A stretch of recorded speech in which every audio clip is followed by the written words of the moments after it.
Kan beberapa calon kepala daerah di sini yang akan mengikuti pilkada serentak di beberapa daerah yang saat ini terlibat kasus hukum. Dan yang salah satu yang paling menyita sorotan adalah para calon di pilkada DKI Jakarta, di mana ketiganya calon gubernur dan salah satunya adalah calon wakil gubernur ini masih menjalani proses hukum, masih pemeriksaan, tapi ada juga yang sudah memasuki atau menjalani persidangan gitu. Yeah. Saya masuk ke salah satu kasusnya lagi, karena paling menarik ini karena baru muncul nih kasusnya Anies. Tadi saya katakan bahwa keterkaitan Anies di sini adalah kedekatannya dengan menteri yang pada saat itu satu partai, yaitu Fatou Sembiring.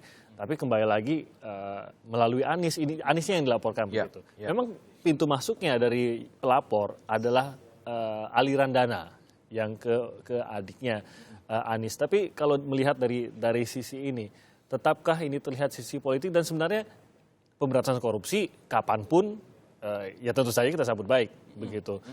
Bagaimana dari ICW melihat sebuah upaya pemberantasan korupsi, tapi gimana pun juga ada nuansa politisnya di situ. Betul. Nah, ini memang sulit dibantah, Mas Timi, ini adalah dilematis. Maka saya di awal tadi berkali-kali menyampaikan harus dibedakan kualifikasi.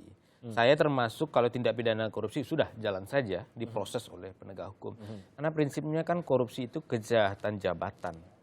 Nah, orang penting memastikan apakah dia pernah menyalahgunakan jabatan dia. Kan orang berkontestasi dalam pilkada mengejar jabatan yang baru atau lebih strategis. Nah, kalau dia sudah pernah melakukan kejahatan jabatannya, maka sulit kemudian trust itu diberikan kepada mereka. Nah, itu poin penting kenapa untuk kualifikasi tindak pidana korupsi menurut saya jalan saja. Nah, masuk kita ke kasus yang kemudian lagi hangat karena baru saja dilaporkan kemarin, dan saya mendengar juga Anies lapor balik pendebonya karena dugaan pencemaran nama baik. Nah, kalau kita lihat kasusnya sebenarnya kalau jenisnya adalah gratifikasi, di beberapa media ada menyebutnya gratifikasi. Di beberapa media ada yang saya baca suap. Tapi kita letakkan saja dulu gratifikasi. Kalau kita baca pasal gratifikasi itu diatur dalam pasal 12B Undang-Undang Tindak Pidana Korupsi. Yang menjadi objek dari gratifikasi itu adalah penerima. Yang memberi itu tidak diproses secara hukum. Itu gratifikasi. Tapi yang bermasalah itu adalah yang menerima. Bubet penyelenggara negara, saya kasih ke Bubet, saya nggak diproses, tapi Bubetilah yang diproses kalau deliknya gratifikasi. Karena sasaran yang dikejar adalah penerima. Nah, apa kemudian konsekuensi dari gratifikasi? Dia menghendaki subjeknya itu adalah pejabat publik dan atau penyelenggara negara. Nah, balik lagi, kasusnya kalau ditarik kepada Anies sebagai terlapor dalam kasus gratifikasi, pada waktu itu yang bersangkutan bukanlah pejabat publik dan penyelenggara negara.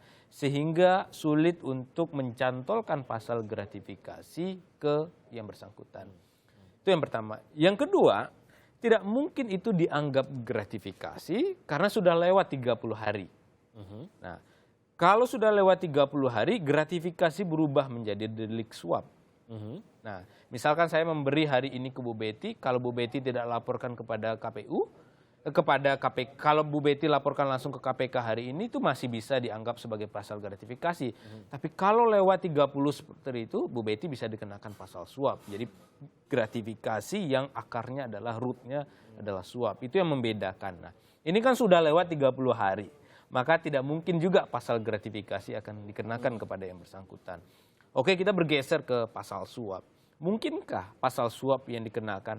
Pasal suap juga menghendaki subjeknya itu adalah pejabat publik dan penyelenggara negara yang menyalahgunakan kekuasaan dan kewenangan yang melekat padanya. Pertanyakan siapa yang punya kewenangan dan kekuasaan? Apakah seorang rektor punya kewenangan dan kekuasaan untuk mengatur proyek di sebuah kementerian dalam lembaga negara yang bukan domain kewenangan dia secara eksekutif? Gak mungkin itu, agak berat. Oke, yang mengatur misalkan saja ya main kakak atau adiknya ya? Adiknya. Ini transfernya melalui adiknya. Transfernya melalui adiknya. Nah, bagaimana mengaitkan transfer kepada adik yang bersangkutan? Kecuali kalau memang ada bukti adik mentransfer ulang kepada meneruskan kepada kakaknya. Mungkin bisa dilihat benang merahnya. Tapi kalau berhenti di adik saja, menurut saya agak panjang lagi prosesnya, agak berat di situ. Sehingga menurut saya penting juga KPK sebenarnya untuk membuat terang apakah ini jenis pidana korupsi atau tidak, melihat kualifikasi ini. Dan menurut saya tidak masalah KPK untuk, ini kan juga bagian dari menjelaskan kepada publik untuk itu. Dan di sisi yang lain sebenarnya ada kebutuhan juga bagi mereka untuk menjelaskan. Saya yakin tim mereka sih kuat untuk menjelaskan itu semestinya. Karena kan 2 mantan pimpinan KPK ada di situ. Nah itu pengaruhnya apa ya kira-kira? Ya ini sedikit analisa saja.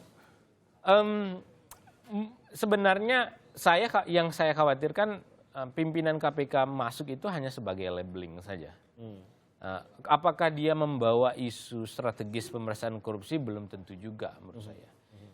Dan saya termasuk yang tidak setuju sebenarnya pimpinan Komisi Pemberantasan Korupsi turut serta dalam politik aktif, walaupun dia mantan pimpinan KPK, karena ada informasi, ada pengaruh yang potensial disalahgunakan. Pengaruh ini kan bukan hanya orang yang sedang aktif memiliki jabatan, tetapi kan dia masih punya channeling, link dan seterusnya pengaruh. Dan saya termasuk orang yang sebenarnya berharap negara ini mengcover hidup mantan pimpinan KPK itu 5 tahun ke depan, setelah dia berakhir menjadi pimpinan KPK. Agar dia tidak tertarik dulu secara politik dan secara ekonomi masuk kepada kelompok-kelompok manapun. Jadi dia memasuki zona tidak termasuk pada bagian-bagian dari opini pribadi dari Mas Donald ya. Walaupun satu lagi mantan pimpinan KPK yang baru keluar juga tampaknya sudah mulai merapat-merapat. Tapi itu gunjingan politik lah itu. KPUD juga ramai membicarakan mungkin hal seperti itu. Nah, tadi Mas Donald sempat membicarakan mengenai membedakan antara kasus-kasus mana yang harus diprioritaskan dengan kasus mana yang mungkin menunggu sampai proses pemilihan selesai. Kalau secara peraturannya adakah ini di KPUD atau di KPU mengenai tidak diatur, tidak secara khusus ya Mas Tim. Jadi sampai hari ini, 14 hari menjelang tanggal 15 Februari, ketiga pasangan calon adalah tetap masih pasangan calon. Mereka berhak melakukan kegiatan kampanye sampai dengan 3 hari sebelum hari pemungutan suara. Jadi ketiga pasangan calon masih running untuk melakukan kegiatan kampanye. Jadi kasus di luaran sana, di KPU sebagai penyelenggara tentu tidak mempengaruhi kegiatan kami, tetap melakukan kegiatan sosialisasi, tetap mempersiapkan hari H sampai dengan nanti rekapitulasi penghitungan suara dari tingkat kecamatan sampai dengan provinsi. Nah, apapun bentuk kasusnya seperti ya itu tadi ada kasus korupsi, penodaan agama yang sedang berlangsung ataupun kasus mungkin pencemaran nama baik, itu sebenarnya tidak ada pengkategorian yang membedakan di KPU ya. Pokoknya berkekuatan hukum tetap atau tidak, itu saja. Jadi kalau di KPU sepanjang yang bersangkutan bukan mereka yang terpidana berkekuatan hukum tetap, tentu tidak mempengaruhi. Mungkin mempengaruhi nanti ketika jalannya kampanye, kan kemarin kita sudah banyak dapat laporan begitu ya. Tapi itu penilaian sepenuhnya adalah milik publik begitu. Penilaian bahwa ini ada kasus A, B, C, apapun bentuk kasusnya, penilaian kami serahkan kepada publik untuk menilai seberapa jauh kasus ini mempengaruhi keterpilihan yang bersangkutan. Oke, nah saya akan sedikit meninggalkan kasus itu dan karena ini menjadi halaman depan dari pemberitaan hari ini, yaitu syarat memilih yang menjadi masalah.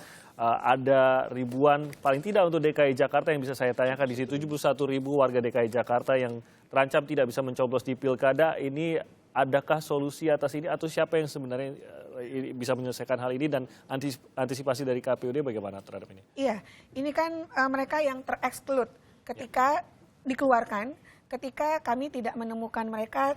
Jadi gini Mas, kita punya tahapan di mana kami mengumumkan daftar pemilih sementara sebelum ditetapkan menjadi daftar pemilih tetap. Lalu mereka tereksklud karena tidak dapat ditemui, ada yang meninggal dunia dan seterusnya begitu. Lalu kemudian di antara mereka ternyata ada yang tidak memenuhi syarat sebagai pemilih dan sudah dikonfirmasi sehingga angkanya sekitar 25 ribuan sepengetahuan saya ya. Nah, mungkin ini adalah mereka yang baru saja menyadari mereka tidak ada dalam DPT, daftar pemilih tetap, tapi apakah mereka kehilangan hak pilih? Tidak, sepanjang memenuhi syarat. Memenuhi syaratnya apa? Memenuhi syaratnya pertama, mereka harus dapat menunjukkan identitas diri mereka. Identitas diri mereka yang disyaratkan dalam Undang-Undang 10 adalah mereka yang memiliki KTP elektronik, atau surat keterangan dari Dinas Dukcapil yang menyatakan mereka sudah terekam dan ada dalam database kependudukan DKI Jakarta. Oke, jadi bagi mereka yang mungkin ragu, apa yang harus mereka lakukan sekarang? Apakah ke Dukcapil mereka atau bagaimana? Pertama, cek dulu di website kami di pilkada2017.kpu.go.id, masukin NIK-nya. Kalau NIK menyebutkan, oh Anda terdaftar di TPS sekian, kelurahan sekian, maka itu sudah terdaftar. Oke, aman Tapi dah. aman. Tapi kemudian dia dicek nggak ada, tetap nggak ada. Oke. Atau dia datang ke kelurahan, tetap nggak ada. Baru sadar nih dirinya nggak terdaftar. Maka lihat dompetnya, ada IKTP atau enggak? Ada KTP elektronik apa enggak? Oh saya punya, maka nanti datang di hari H sesuai dengan alamat KTP, datang dari jam 12 sampai jam 1 siang saja, baru dapat dilayani oleh KPPS. Karena kategorisasinya daftar pemilih tambahan. Oke. Tapi kalau di dompetnya ternyata nggak ada IKTP-nya, KTP elektronik, maka segeralah datang ke Dinas Dukcapil. Oke. Dalam hal ini mereka tuh berjenjang ya Mas ya. Jadi kalau tingkat kelurahan ada yang disebut Kasatpel, bukan datang ke kelurahnya, tapi ke Kasatpel. Jadi mereka itu ada berjenjang Dinas Dukcapil itu di tingkatan kelurahan itu namanya Kasatpel. Oke. Datang untuk ngecek dirinya sudah terekam atau belum. Kalaupun sudah terekam itu belum otomatis Memenuhi syarat. ada dalam database kependudukan DKI. Mana tahu yang bersangkutan itu pernah terekam di tempat di luar DKI Jakarta pertama kali, maka dia harus berproses pindah warga negara dari tempat yang lama menjadi tempat warga negara yang baru di DKI Jakarta. Jadi artinya masyarakat ini memang perlu proaktif Mas, ngecek dulu baru datang ke Kasatpel, dilihat oh Anda belum terekam, maka segera merekam. Lalu kalau sudah terverifikasi, ini sistemnya sistem Adminduk ya Mas ya, Oke. sudah terverifikasi dalam database akan keluar surat keterangan dari Dinas Dukcapil. Oke. Itu jadi syarat untuk datang ke TPS. Jadi sederhananya kalau Anda ragu-ragu, memang Anda harus mendatangi Dukcapil atau paling tidak dari kelurahan ya, dari dinas di dalam kelurahan, menanyakan, memastikan masih ada waktu 14 hari untuk melaksanakan itu? Iya, itu semua rezimnya Adminduk. Saya rasa ada waktu kalau mereka belum terdaftar. Jadi ini berlaku hanya bagi mereka yang belum terdaftar dalam daftar pemilih tetap. Sehingga cek dulu. Oke, kalau punya KTP elektronik masih aman, tapi datangnya memang jam tertentu yaitu pemilih tambahan. Sesuai dengan alamatnya, Oke. Mas. Bu Betty, terima kasih banyak. Sama-sama. Mas Donald, terima kasih banyak sudah berbincang-bincang bersama kami pada pagi hari ini di Sapa Indonesia Pagi.